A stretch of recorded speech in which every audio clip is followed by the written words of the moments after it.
AngularAir. I am your host, Justin Schwarzenberger, and on today's episode, we are going to be taking a look at template streams in Angular, a new library that's out there to help us do that. Should be pretty exciting, as well as some change detection profiling tooling possible here available for us in the browser with another an extension. So we're excited to kind of look at that and find out more about that.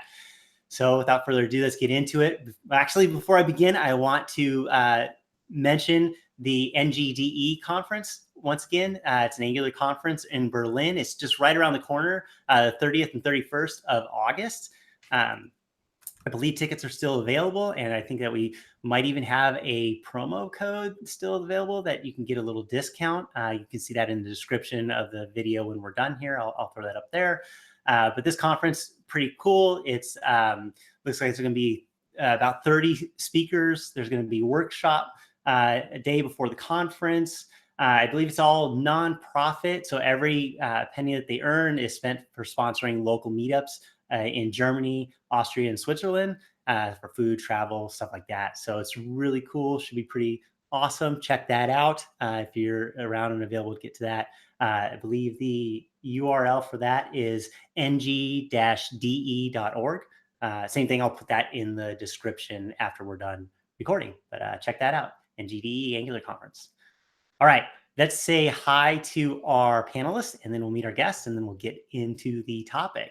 Joining us today, we've got Alyssa with us. Alyssa, what's going on? Hey, so glad to be here. Glad to have you. And we've got Mike with us. Mike, what's happening? Not too much. Just ready to hang out and really excited about today's episode.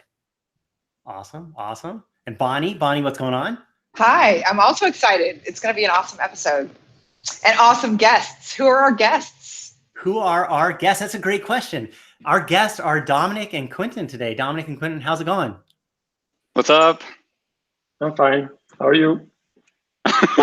Doing great. Doing great. Glad to have you.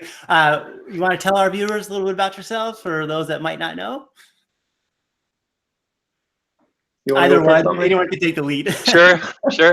Hi guys. I'm Dominic. I'm a freelancer. I'm a software engineer at StackBits, and I'm a trainer at ThoughtRhyme, where I do Angular trainings and RxJS trainings pretty much all around the world. And I like open source. I like Angular, and I work a lot with Kwinten, my buddy.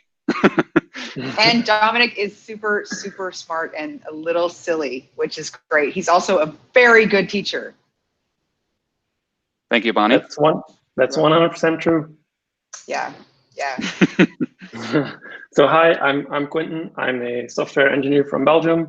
I also do a lot of trainings with a company that I founded called Strongbrew. I also love to do open source, and I love to do it with Dominic. So we have some projects today that we were going to show. I was looking at this yesterday, and it looks very cool. I'm pretty excited to see this. Yes, we are. You said show. Does that mean we're getting demos today? Yeah. Oh, nice. I got some nice demos. Yeah. You always have the coolest demos. It's going to be a lot of live coding and nice demos. You just know how they go. Everybody put your seatbelts on. Heck yeah, this is awesome. This is awesome. Let's get into it. So let's talk about the first one. Got a new library available for us or what? The first one, yeah. So Kwinten and I, actually we did this training on the Canary Islands, on Gran Canaria, Las Palmas, which we do regularly, a couple of twice a year or something. And that's typically the place where we come up with some ideas and some ideas for open source projects. And one of these ideas was to have a library that allows us to create observables from DOM events in our templates. So basically creating template streams and then having observables from that so that we can combine it and make our templates a little bit more reactive. And so this was our idea, and then we jumped all in and created a library called ngx template streams. And yeah, so that's basically it. We don't have to create subjects anymore? What? We don't have to manually create subjects? No, you don't have to manually create subjects anymore. So it hides a lot of repetition and abstracts all that away. And it adds a little bit of syntactic sugar on top of the subject and allows you to redefine and override the payload declaratively in the template. But I can show you what this looks like, actually.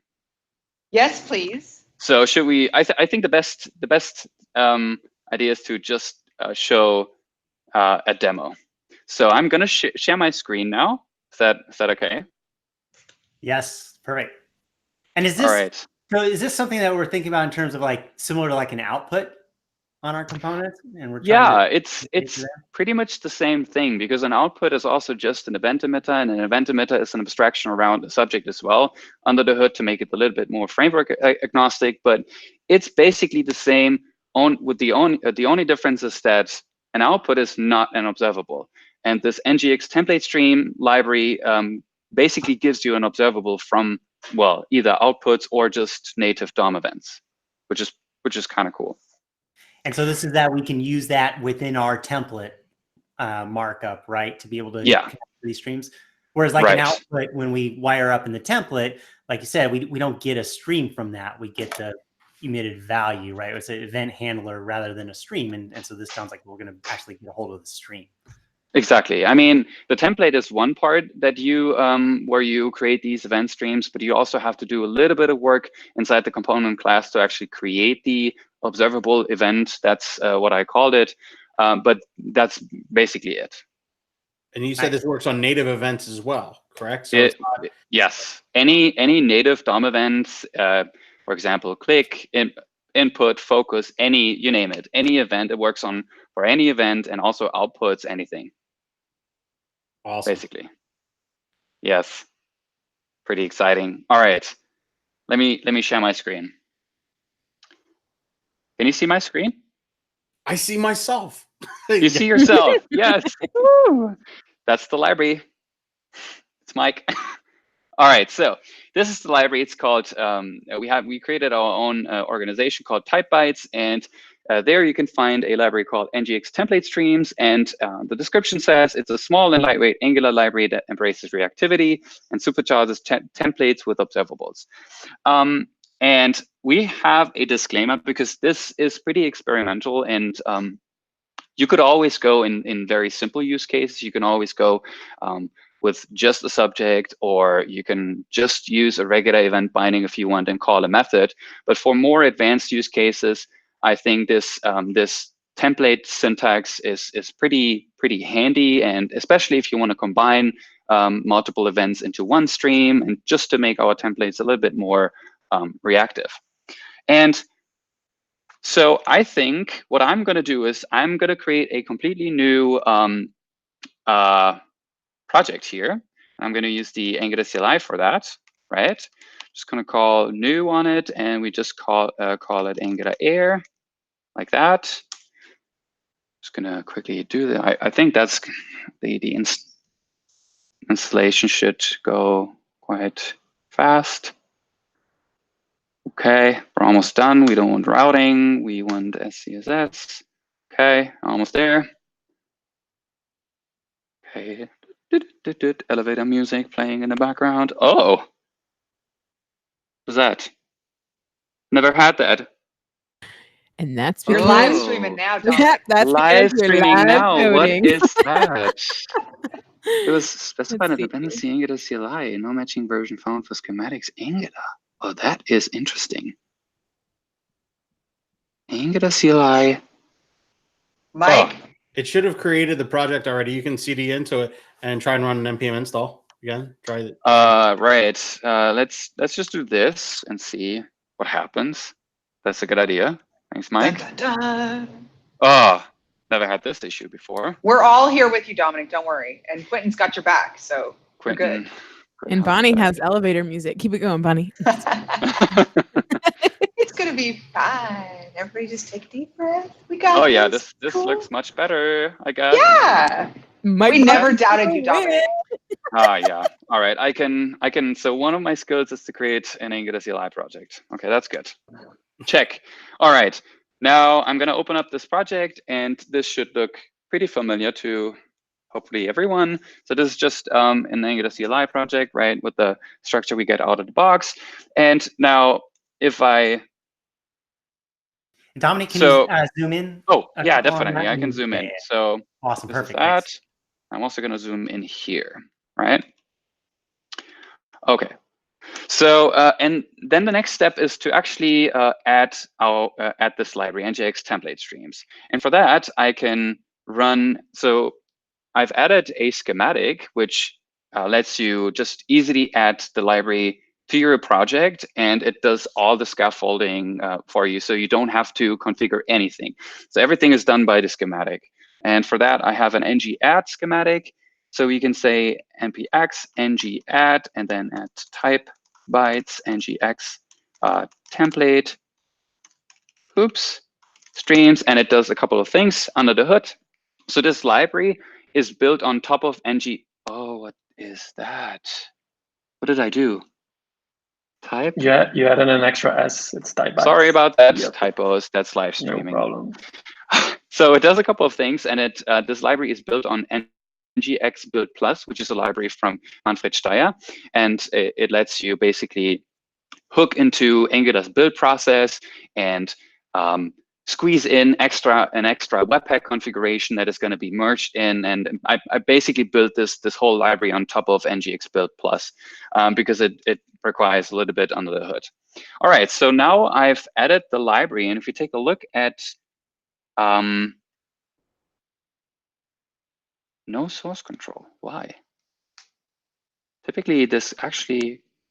Are you running VS Code live share? I am not. Live share. No, that's regular code. I ran into that yesterday. I was seeing that too. Why? So typically, it creates a GitHub repo, right? Yeah. Why? Type of git status here because I'm assuming it's a VS Code issue. Oh no, it's not. There's no Git, so it didn't create a GitHub repo. Anyways, that's not a big deal. So we're just going to open up this project again, I think, because I closed it. And what this does is it would have been nice to actually see the changes here in the Git site panel in the widget. But basically, what this does is the schematic. It adds the library, of course, to the dependencies, and it also adds the ngx build plus to your dev dependencies because it's going to use ngx build plus to hook into to tap into the build process. And then the next thing is it will also change the Angular JSON, and that's what the ngx build plus library does. It wraps the Angular's builders and creates this custom builder basically, which extends from the Angular builders. And here we're passing in extra Webpack configuration in a plugin. I think we don't have to really worry about this because this is all done by the schematic. So once you run the schematic, everything is installed and ready. So you're ready to use this library. So let me just go ahead and now serve my application. I think it's start, Jan start. All right. And then we're going to go into our app component into, let's say, yeah, start here. OK, it's running. Let's go to localhost 4200. And that's it. That's our application. Nothing too fancy. But now, say we have a button inside our template, right? This is the app component. And typically what we would do is to use an event binding, and then we would have to create a method on the class here, say my event trigger, whatever, my method. And then we can console log maybe also the payload, right? Which could be any. And then we can log out the payload like that. And in our template, I would call my event trigger and also pass in this reserved template keyword, I call that, which is $event. And then I also have to. Dominic, can you zoom in again too? Oh, yes. I think. And Dominic, slow down. You're talking really fast. Am I? Yeah. Okay. No, Sorry, I'm excited too, but it stresses me out. Okay, I'm gonna slow down. So I have my button, and I've just added an event binding here, and I'm listening for the click event. And whenever the click event is triggered, whenever I click on that button, I'm calling this method, which I just defined on the class, right? By the way, So you just missed to close your button tag, the opening one. oh, thank you. All right, Pygmy. Yay. Oh, I've got some weird issues here. Oh, that's why. Got it. All right. So here's my DevTools, and I'm also going to zoom in into the DevTools. And when I click this button, we see, hey, we see the mouse event that is being console logged from this method, right? Remember the method I just implemented on the app component itself. So this is what we would typically do, but this is not an observable, right? And in order to create an observable from this click event here, we can use ngX template streams, which I just installed. And the syntax looks as follows. I'm going to add this star here to the event name. And this indicates that this is going to be a template stream, an event stream, which will be an observable. And then I have to specify the observable name, the name of the stream that will emit the click event. Okay, so let's just call it click, right? And this $ is just part of the name. And that's basically what I have to do inside the template. Does that make sense so far? So this indicates that it's a template stream that I want to create an observable from this click event. And this specifies and defines the name of the stream. And then inside my app component, I can now go ahead and use a decorator, which also comes with ngX template streams, which is the observable event. And I think I have to, I don't know why, but Visual Studio Code does not autocomplete this. So if I say type bytes ngX template streams, I can go ahead and import my observable event. And now I have my decorator. And then I can use the exact same name that I've used here. Click $, and then I'm also going to define the same property on the component using the observable event decorator. Then I can specify the type of this property, which is an observable of any, let's say, or in this case, it's actually mouse event. And let's also implement the on-init interface, right, like that. And then I have to also ng on init implement this method. And inside my ng on init lifecycle hook, I can now subscribe to this stream. Now it looks a little bit like magic, and it certainly is a little bit of magic involved because, well, we don't really have an observable here, like an instance that happens basically at runtime. Pretty much the same as with view child, view children, content child, content children, and these decorators, where the property is populated and instantiated at runtime, basically. And once I subscribe to my click stream, I can now actually remove my method again, just to make sure that we're not calling this method, and to prove that this works. When I now click on the button, I get the mouse event. But this is actually coming from an observable. As you can see here, it comes from a subscriber because I'm console logging here on line 17, where I subscribe to my click stream. And this is pretty much what the library does. So now with ngX template streams, we can actually have this custom templating syntax to create observables from DOM events, and then define them here, and then just work with them as you would do with any other observable. That's pretty much the most basic example of using ngX template streams. Does that make sense? That is so clean and simple. But okay, so can I ask a question? What if it was like a hover instead of a click? Oh, sure. This also works. If I say hover, it's not hover because hover is mouse over, I would say. It's like mouse over, yeah. But is that simple? It doesn't matter what you call it? No, it doesn't you're putting matter. a star in front of what would already be there. Yes. This is basically the event. So like just a native DOM event, and you just put a star in front of it, and that's it. And then, okay, let's just ignore the name, but the hover would work just fine, right? That's just so simple. And maybe you're asking yourself, what is the advantage of this? I think that the main advantage of this library is that it aligns with basically the same programming style that Angular already uses. So I would say it's a little bit more the Angular way, although I don't really like to say something is more the Angular way. But I think this this definitely is, because we also have other decorators like output, other abstractions like event emitter, which also just is an abstraction around the subject. And this pretty much aligns with other decorators that we have in Angular, right? Hey, Dom. Yes? I have a quick question. So if you go back to your template, Mm-hmm.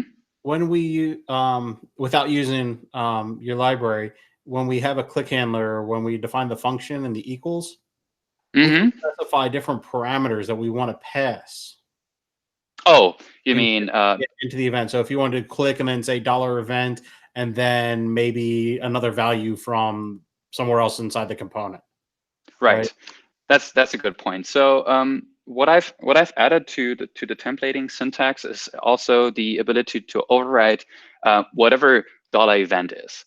So by default, it's just going to be $event, and $event will be the event that is being emitted, right? In this case, it's the mouse event. But say I want to override $event to be, let's say just 1. So what I can do is add this semicolon and then override $event and assign it with a value that I want to assign to $event. And this will be now the new payload value that is emitted on this observable. So if I go back to the browser and hover over this, we can see it's 1.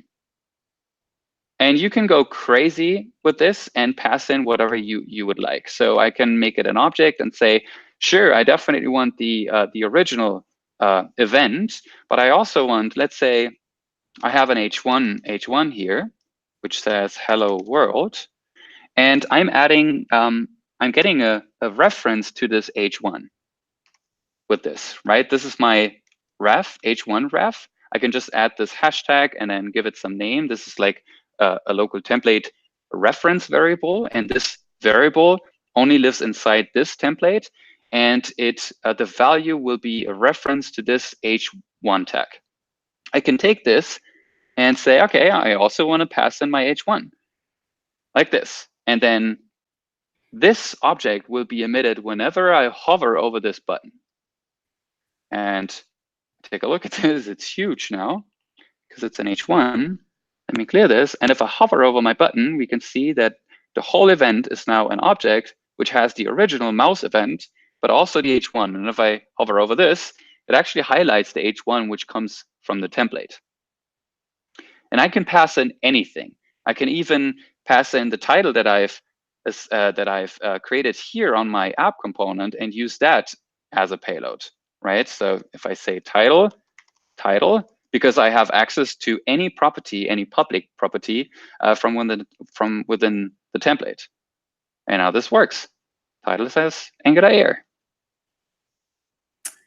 Very awesome. Very awesome. I have a question for you. It might be not implemented yet, or maybe in the future. So I'm getting greedy a little bit. But can we do the event syntax like key down dot arrow or whatever, right? Key down dot v, the shorthand to get to a specific. Yes. You can do in Angular.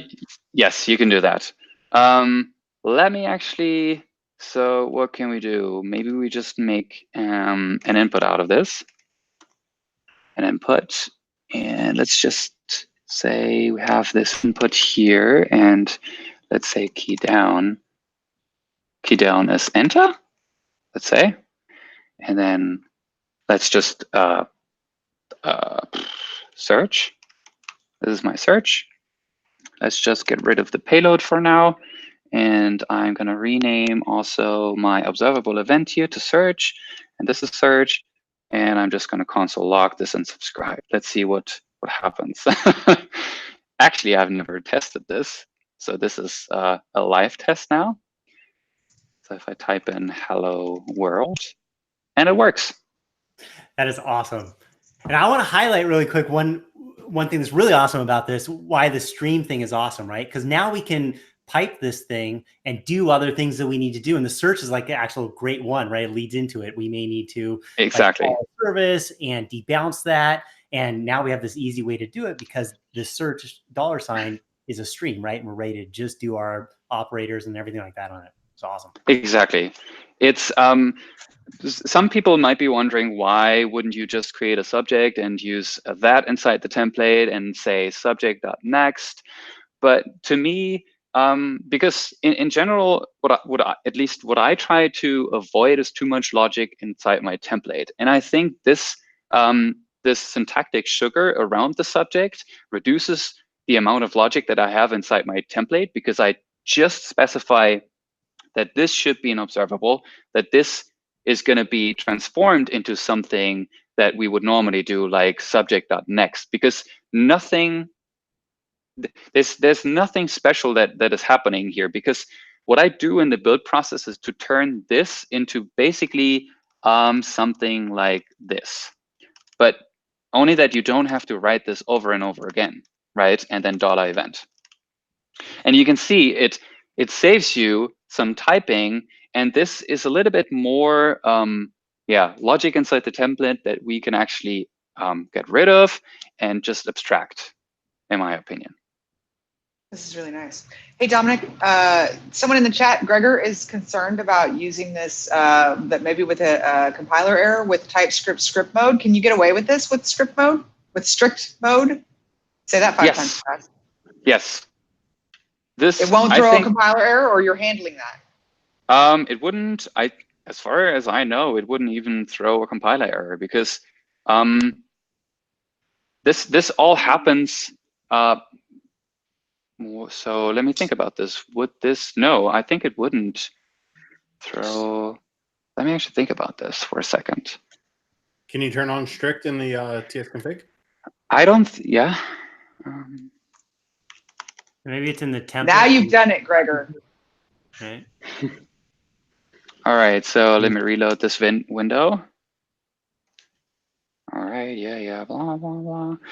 I don't think that it's gonna error, because TypeScript is, at least TypeScript itself is not checking our template, and this is all valid HTML, so nothing to be concerned about on the template side of things. And because this has no initializer, that's the only thing. But that's not a big deal, because you can always also set this to null initially if you want. Oh no, because this. Then sure. Yeah, then you have to do all these checks. Sorry. I see where this is going. So you have search.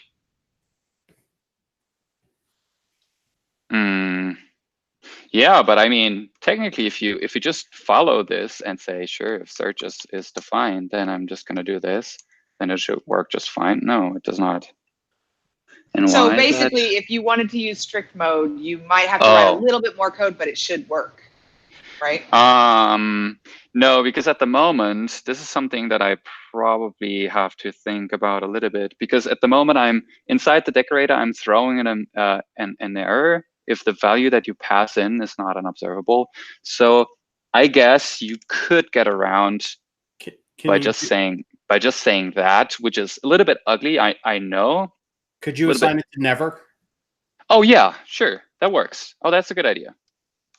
Actually, a good idea. Yeah, thank you. Yeah, this would work. And so now I can actually do this and don't have the if condition, and it should work. Or Gregor said the exclamation. Oh no, non-null assertion. Oh no, it does not. Why?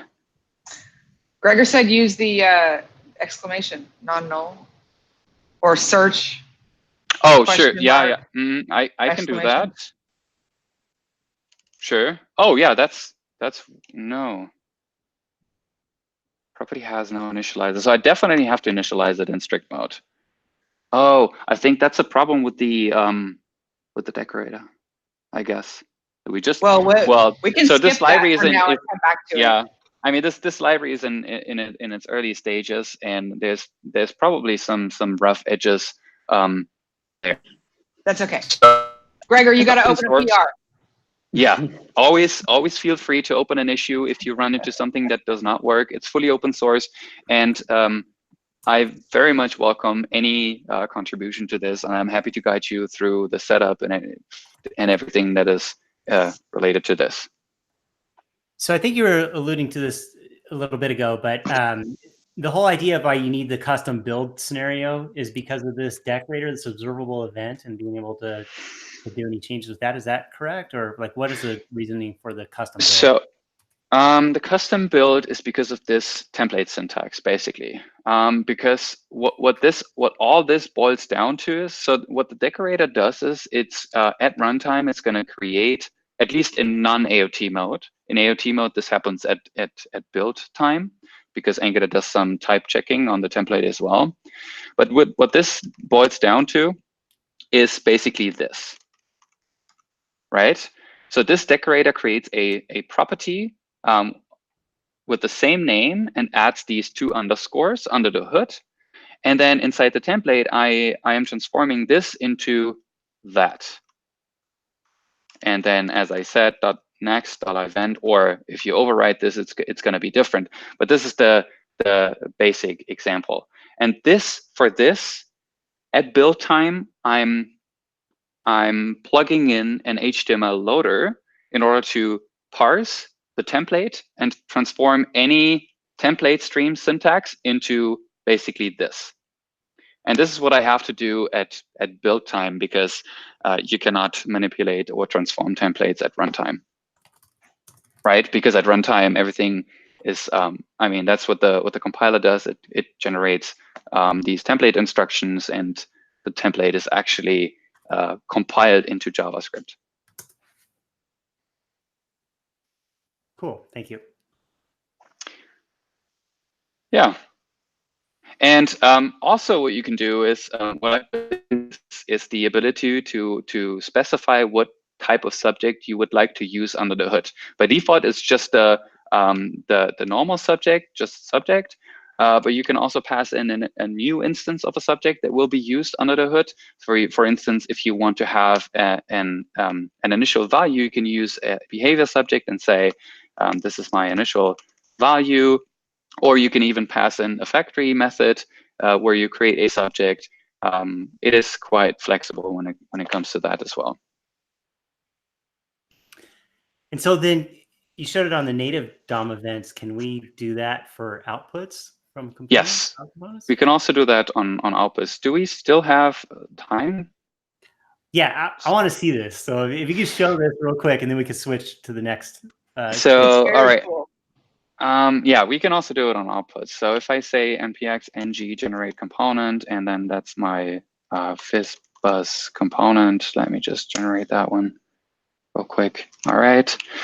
So we now have this FizzBuzz component, and inside my FizzBuzz component, I will have an output, which we call whatever. This is going to be a new event emitter, like that. And then let's say inside the template, we have also back there in the code. VS Code likes to throw in the event emitter not from Angular by the default. Oh, really? Oh, yeah. Oh, damn. I hate that all the time. Thank you. Yeah, I would have run into an error here. Thanks. So the click event, I can also use the observable event here, of course. And then what did I call it? Whatever. And then emit, emit, emit, and then 1, 2, 3, like that. Output. And inside my app component, I can now go ahead and use my FizzBuzz component here and specify whatever, but just add the star and say this is my whatever $sign. And then Probably gonna be app FizzBuzz, maybe. Not sure. What? Is it selector FizzBuzz or app FizzBuzz? Yeah. That's a good question. It is app. Thank you so much. You're paying attention. That's good. App FizzBuzz. All right, we're almost there. And then inside my app component, I just have to. I'm just going to copy and paste this. never do copy and pasting. And just get rid of the subject here and call this whatever. Don't do this. Oh, I'm just going to turn off false. Sorry, this is going. Oh, shit. All right. Well, observable event, whatever. And the cool thing is, I can also use this. I don't even have to manually subscribe, and that's the good thing, right? Because what we should, or what we want to use is the async pipe inside our template. So I can just go ahead and have a div where, let's say I'm just gonna have ngIf on it, and I will say whatever async as whatever, and then in here I can say whatever, right? So I have an ngIf, I use the async pipe, assign whatever the value is to a local template variable and use it inside here with an interpolation binding. And let's see this output. Let me make this a little bit smaller, zoom out, clear this. Oh, next of undefined, what did I do? Whatever, it's this one. Go to your button. This one? That's fine. Go to your template now. My template, app component. You have the __ search. Oh, thank you. Yep. What was this? Search. Search $, yeah. Nice. Oh, yeah. Still doesn't work. Ah, okay. It works. So even the output works.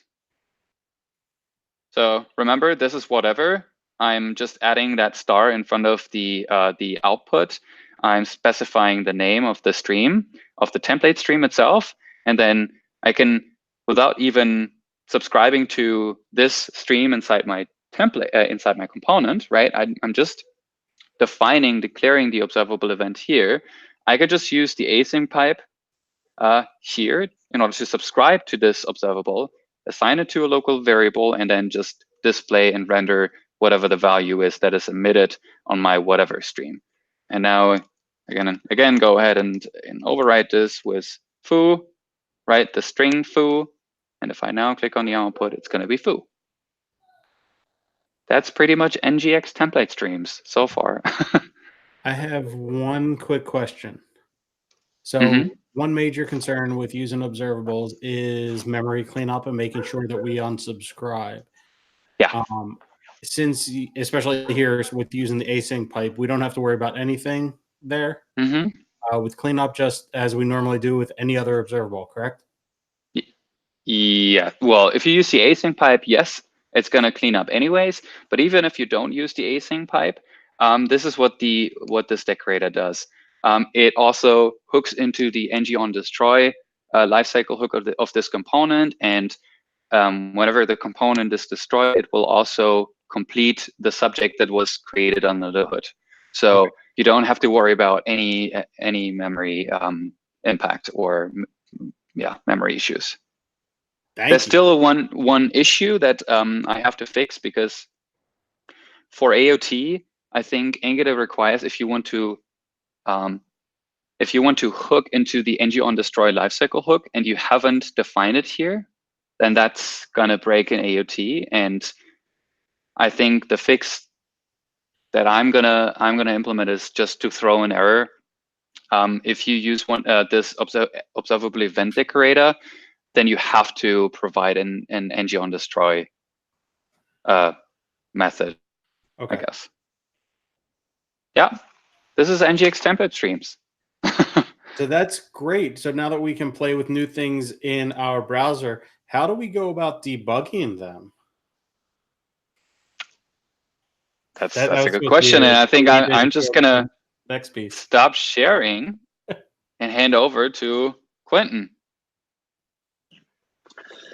Okay, so let's look at the new thing. The second thing that Dominic and I worked on was actually, so we were kind of thinking on how can we, when we want to do performance measuring, and how can we see, like, we have different change detection strategies in Angular, so we can use on push to make sure that certain parts of the component tree are not checked when they don't need to be checked. So we were kind of thinking on how can we know like what is being checked, which components are actually being checked whenever we do something. So we started thinking, and the idea that we had was to, every time change detection runs, to basically highlight the component in the HTML which gets checked. So that's basically what we created inside of a Chrome plugin, which is not a Chrome plugin yet, but it's it already works. I just need to move it to a Chrome plugin. The episode was just a few days too soon. But if I can share my screen, then I can show you, because it's a little bit easier to show than to explain. So let me quickly share my screen. So can you see it? Can you see Dominic? Yeah.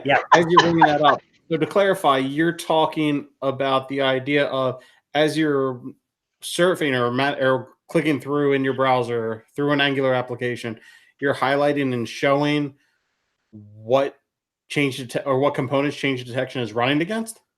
Exactly.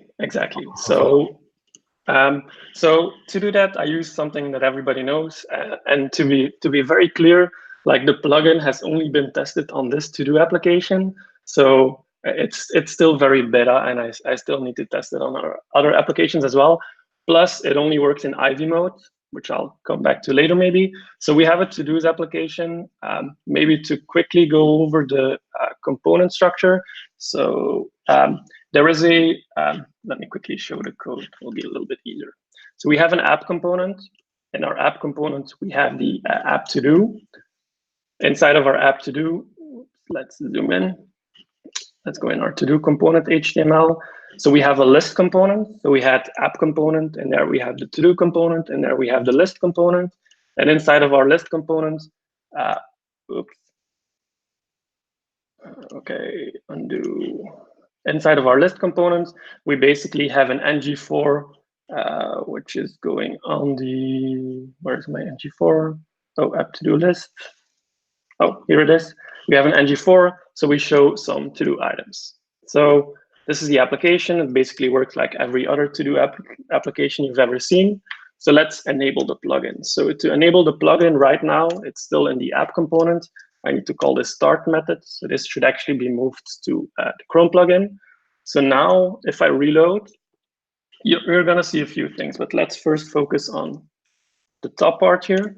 So now whenever I type here, you'll see that boxes of start appearing, and these boxes are basically representing every time the component gets change detected. So for example, let's add one, test, test, test. And then you can see, for example, if I click here, so basically every time I do something, everything on my page gets checked, which is probably not what you want. I mean, if I'm searching here, I probably don't want every to-do item component to be checked. So let's see if we can optimize that. So if I go to my to-do so item, this, hold on, the highlights is the Chrome extension that you just need to publish. This looks so much like Kent C. Dodd's ng stats from back in the day. I have no idea what that is, so. But it's showing you the change detection on your page so that you can see. This is very cool. Yeah. Shut up and take my money, Kwinten. I love this. So you can actually see it, and the ID, apparently I didn't know about it, but React DevTools has exactly this feature. So the highlighting and stuff, I kind of looked a little bit at the code for React DevTools and kind of borrowed a little bit of code there. So it's actually kind of the same ID. So you can also see that if I search once, then the boxes are blue. But if I do it quicker within the same time frame, so there's a 250 millisecond time frame. So if I do it over and over again, you'll see that at some point it goes from blue to red, and red means that it's been checked a lot in the last time frame. So that's what we're seeing here. So let's see if we can optimize this. So if I go to my item component and I add the on push strategy, you should be able to see now that whenever I search, that all of these boxes here are not checked anymore because they're not checked anymore in this current change detection cycle. So using this technique or plugin, which is still not a plugin, you can actually kind of know whenever you click somewhere or whenever you're doing something. For example, when I'm clicking here, you can see, oh, only this component is being checked. But I can, for example, still see that if I'm searching that, well, right now I'm still checking my to-do list component. So what I can do is I can go to my list component. And in my list component, I can also add the on-push strategy to make this a little bit better. So now if I type here, you'll see that only the outer component, which is the app to do component, is being checked. So that's basically what the plugin does. But another idea that I had, because it's a little bit difficult to see which components are actually being checked right now, what I did was I added this tree, and this is basically a live tree. And this visualizes all of the components that are currently, it's basically the same thing that you have here, but in a tree structure. So you can see if I click here that all of this entire pod was being checked. If I click here, you can see that that pod is being checked and stuff like that. So you can, for example, also see, yeah, sorry, if you have any questions. I was just going to say that this is one of these tools that I think should be like necessary, mandatory in your toolbox as an Angular developer, because it's so hard to, like, these things happen, right? We make code changes, we add some stuff. We add a method call in our class that we use on inside of our template, and all of a sudden change detection is happening all the time, and we don't see it and we don't notice it, right? But then down the line we notice it and things get sluggish. And so how do you like stay on top of that and be aware of that so that you can handle those scenarios as you introduce new code and identify ways to optimize these things and make that better? And a tool like this is neat because it's so hard to surface that change detection story, right? And so, yeah, I mean, I totally, like, I want this now. I know. I love this. This is so cool. Yeah, Dominic I might have add some on to that. for our favorite guest. This is yeah. This is really good for teaching, because a lot of people don't, like, I didn't really understand change detection when I first started Angular. Probably I was out writing, I was NG all the things. I was having so much fun, and I was doing a lot of stuff that wasn't performant because I didn't know any better. And this really, that's why I mentioned Kenzie Dodd's NG stats, because that's how it was. It was a tool very similar to this for AngularJS, but this is so important for learning because it just makes it so easy to see when you're doing something wrong. I love this. What's the name of it? So once you do publish, people can find it. When can we have it? I basically the only thing I need to do now is put it into a Chrome plugin, and then I can publish it. And right now it's on. So we created this organization called Type Bytes to have like all of the things that Dominic and I work on together. So we also have the Angular checklist, and right now it's called Angular Change Detection Tool. But I guess we're open to new name suggestions because we haven't really decided on a name yet. This is just like a temporary name. So if there are any good suggestions, please send them our way. Ooh, open an issue on the repo. Oh yeah, that's a good idea. Then people Is there? I like NGX Watcher, or is there like an Angular Watcher or something like that? Watcher is simple, but that's okay. It doesn't matter what you call it. Just publish it. NGX Change Detection Profiler. Your public demands it, Kwinten. All right. Well, naming things is hard. Maybe at some point. I have a request. But maybe at some point we. Yeah. Go ahead. Tell me. So one thing I'd like to see is, I understand that right now it's part of the application right now. When you move it over into a Chrome extension, things like the live tree and the last updated tree, are you potentially going to show those as like maybe a hover box or something else so that somebody could watch that in conjunction with the rest of their application? Or how are you planning on visualizing the live tree? Because to me, that's awesome. I'm just planning on adding a like one of these panels here. So you can just open the panel like you do with the Redux DevTools, and you would just see the tree over here. That's basically the idea. That is the coolest thing ever. James said you should call it NGX Changes. It's nice and simple. That's a good idea. That's a nice name. So, but there are maybe I do have some other ideas for features that I want to add to this. For example, right now, you can't really see in the tree here which components have the on-push strategy. So I also want to visualize that. Maybe I also think it's possible that I can get like all of the tokens a certain component has access to. So you can visualize that for dependency injection. So you can see that you have multiple tokens for the same service or multiple instances of the same service. There are a number of IDs. It's just a matter of figuring out if it's possible or not, because this is an entire runtime dependency. So if we go to the code and we go to the app component, you'll see that this is just a plain app component. The only thing I do right now is calling start here. I'm not doing anything in my main.ts file. This is just the standard main.ts file you always have.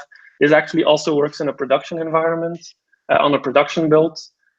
So it's quite hard to figure out how I can get the data and how I can know which component is being called and when. So there are definitely still bugs in here, things that don't work. I think I speak for all of us, Kwinten, when I say you should go ahead and publish it now with all the bugs and then just keep working on it afterward, because then we can start playing with it now. We will forgive you, trust me. Bonnie's just a little greedy. I want it now.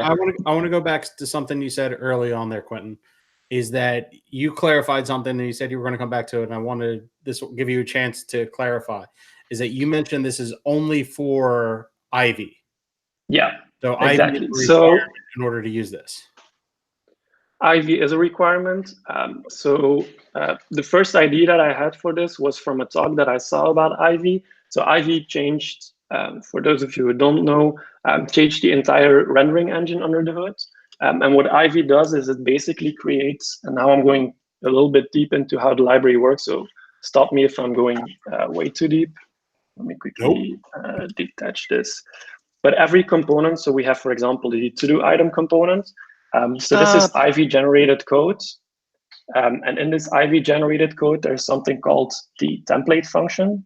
And what I'm basically doing, so every time change detection runs, this template function is going to get called. So let me detach it. So let's say that I do this. You'll see that this function gets called. And that's basically how I know that a certain component is being checked. So what I'm doing is I'm monkey patching all the template functions. So you should see that. I'm not sure if you can actually see it here. Probably not, which is a little weird, maybe. Well, I'm basically monkey patching all of these template functions. And by doing that, I know that the component is being called. And then the only thing I need to do afterwards is figure out, because there's one template function for every instance. I mean, the template functions are being shared between instances. So I know this function gets called because I'm monkey patching it. So I'm overriding it. And then I just need to figure out, which was actually quite hard, which actual component it's linked to.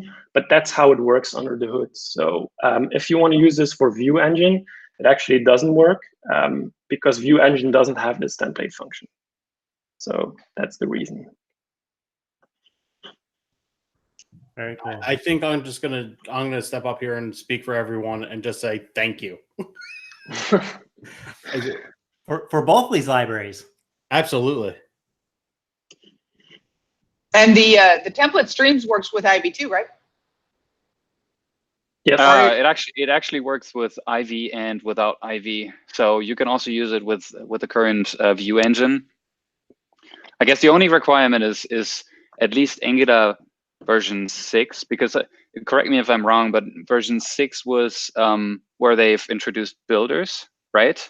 I believe so, yeah. I guess Yes. if it's 6, it definitely requires builders because it uses ngX build plus, and I'm tapping into the build process.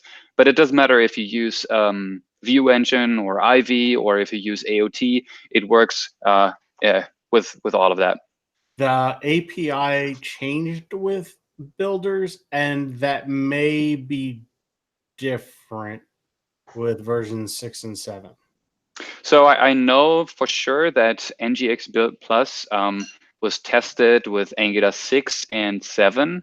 So Okay. I guess when it works with 6, at least ngX build plus, because I'm just using that in to plug in these TypeScript transformers and plug in the HTML loader. But I guess it should work just fine from 6 and above. Okay, cool. And he did warn us at the top of the episode that it was experimental, and yet still Gregor said it doesn't work. But we should have just told Gregor, hold on, it's experimental. It is. But it's very it cool. Is. Awesome. Well, we're at the top of the hour, so I think it's probably time to wrap up. Any last little bits on either of these two things that we want to mention, or should we get to picks? What do we think? I mean, I don't there's know. definitely like enough content for more episodes. We'll have to plan another one, right? On for both, their own episode for both of them, probably. But yeah, very cool. And we'll definitely throw in the description for the video after it's done links to the GitHub repo for your group. What's it called? Why am I forgetting that? Yeah. But the other thing we'll commit to is making sure through social media or through AngularAir social media that we will send out a link to the Chrome extension once that's published. Yes, because we are so excited. And we're going to keep bugging him. I will do. I'll do my best to keep Bonnie from pestering you. Thank you. Yeah, I know where he lives. I'll go to Belgium and knock on his door and be like, "When is it going to be ready, please?" Uh-oh. I'm very excited. Right. But it's cool. It's your own fault, Kwinten, because it's really exciting what you built. Yeah, very cool. All right, let's get some picks in, and then we'll call it a show. Who had? Oh, I totally forgot to mention. Oh, I had so much to actually show. Like an ngFor you can use. You can merge stream. Oh, there's so much you can do. So Somebody much great asked stuff. about Just use that. it. Yeah, I should have showed an ngFor, and you can use like one stream to emit like multiple. Oh, there's so much great stuff. Dominic, don't worry. That link that I sent you to sign up for an open day, just go down again and pick another open day, and we'll have another episode. No problem. Yeah. Awesome. All right, let's do some picks. Who's got picks? Raise your hand, and I'll see you in the little video, and then we'll, or nobody has picks today. That was just fine too. We don't have to have any picks. I mean, these two are awesome. I guess I have two picks. Okay. One of the picks is it is a GitHub repo called where do I post these picks? Do I post them somewhere? We'll worry about it. Retweet them. All right.